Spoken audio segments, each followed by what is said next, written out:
Good morning, everyone, and thank you for joining us today. We are very pleased with our second quarter results as the momentum from Q1 continued into Q2, and we achieved our highest quarterly growth rate ever reported as a public company. This was on top of the 28.7% sales increase we reported in Q2 last year. Our 65% quarterly growth rate in Q2 is even more noteworthy when taking into account that it builds upon 3 years of a sustained 44% CAGR, with only a slight attenuation in our growth rate last year during the pandemic, even with limited showroom operations at that time. Even on a 2-year basis, we are achieving very strong results. Bottom line, we believe our continued success stems from the huge gains we are making as a brand in terms of awareness and conversion, while actively managing the tight supply chain environment. We have remained always in stock, delivering nearly all orders direct to the consumer in just days, throughout the active pandemic and amidst a turbulent supply chain backdrop. Customers are recognizing the competitive strength of our unique product and our notable in-stock positions, which is evident in our Q2 results and our continued market share gains. The strength on strength in demand we continue to experience now gives us confidence to test into new pricing and promotional scenarios to drive margins over the long term. Now let me review the highlights of our second quarter performance. Total sales were $102.4 million, up 65.4% versus the prior year period, including 290.9% growth in comparable showroom sales. We delivered total comparable sales growth of 39.5% and continued to be very encouraged by the broad-based strength from both new and existing customers. We saw strong growth across our showroom and other channels, with the decline of internet sales reflective of channel shifts back to our showrooms that are now fully opened. Adjusted EBITDA significantly increased to $12.4 million for the quarter, from $2.2 million in the prior year period, driven primarily by gross margin expansion, and we also saw SG&A leverage, which Donna will discuss further shortly.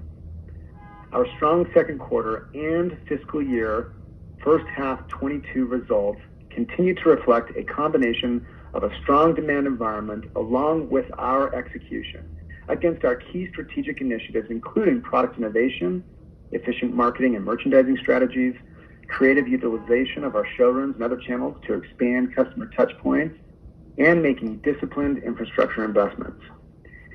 Starting with our brand presence across showrooms and channel partners. Showrooms remain an integral part of our omni-channel strategy. BestBuy.com continues to perform well, with demand sales increasing 44.3% versus Q1. We are on plan to open more Best Buy shop-in-shops for the second half of this year and into early next year, with preliminary plans to open over 15 additional shop-in-shops. Additionally, Costco roadshows continue to perform well and exceed our expectations. Regarding product innovation, our teams are constantly coming up with new and innovative ideas to complement our Sactional and Sac platforms.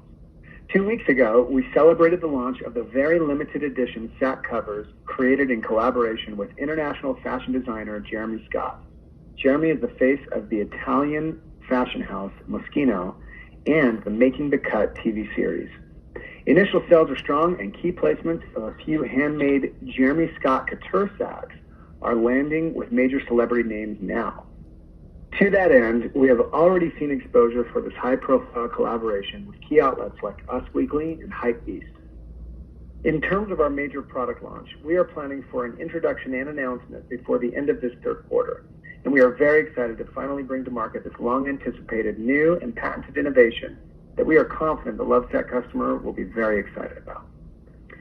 In terms of our marketing and branding efforts, we continue to be pleased with the results of our marketing campaigns. These efforts are driving higher than expected marketing ROIs based on what we see as very strong leading indicators of brand strength. Jack will elaborate on this further. As it relates to the broadly discussed supply chain backdrop, we, like others in the industry, are facing supply chain headwinds, which we view as more temporary in nature. Through numerous tactical adjustments and promotional pullbacks, we have actively managed gross margins higher in the first half of the year as a hedge against the rising costs of inbound freight due to container shortages and shipping inflation. As you are aware, we have deliberately and strategically built a geographically diverse supply chain with manufacturing in Malaysia and Vietnam, along with China and Indonesia, as well as the U.S., to create redundancies that we view as critical to ensure short lead times and strong in-stock positions. We have deep and tenured relationships with our partners and represent a significant portion of their business. To illustrate, in reaction to recent COVID escalation in Vietnam, our Vietnam manufacturer built more dormitories on site to provide housing for more employees wishing to voluntarily shelter on site and continue working through the pandemic to avoid shutdowns. While just one example, it illustrates the importance of our business to our key vendors across many redundant geographies. In addition, over half of our vendors have been working with us for more than a decade. These strong relationships have provided us with unique strengths and allowed us to stay ahead of the curve as we navigate current challenges in the supply chain environment. We are working to mitigate the intensifying supply chain headwinds through a variety of efforts. These include redirecting more POs to China, building on-hand raw materials inventory here in the U.S., directing inbound freight to more U.S. ports and using transload services, leveraging air freight for our top-selling cover SKUs. On the ESG front, we look forward to making our first ever formal ESG disclosures and reporting in Q4 this year. We also continue to develop our Circle to Consumer, or CTC, philosophy and plan to deliver more high-quality, sustainable manufactured product platforms in multiple categories across the home space, paired with services and programs that will help us build long-term relationships with our most valued customers. CTC is the next evolution beyond the DTC business model, where the DTC model focuses on delivering goods direct to the consumer in the most efficient ways. CTC does the same, but further requires a commitment to a circular way of doing business that is more localized, looped, and long-term focused. The CTC way of doing business will not only deliver more sustainable outcomes over time, but it will propel LOVESAC to become more competitive as a brand in the marketplace and more compelling to customers through our focus on long-term outcomes. Our products already last far longer than most and are thus more sustainable in that way, paired with programs that encourage more customer interaction and services that surprise and delight these precious customers. We believe we will not only keep them engaged with us, but can win them over with our next round of product introductions that will follow for years to come.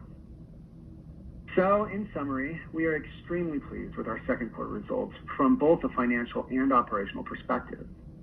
Our business is very well positioned within the home furnishing category, and our continued strong results are reflective not just of the strong demand environment, but importantly, a result of our category disruption, industry-leading in-stock positions, and market share gains. As we look to the remainder of the year, we expect the environment to remain dynamic, and we are faced with the same tight supply chain conditions you've heard discussed by so many. Our diversified supply chain and mitigation tactics give us great confidence in our ability to navigate the challenging supply chain environment while we remain focused on executing against our key growth strategies to drive a long-term value for all stakeholders.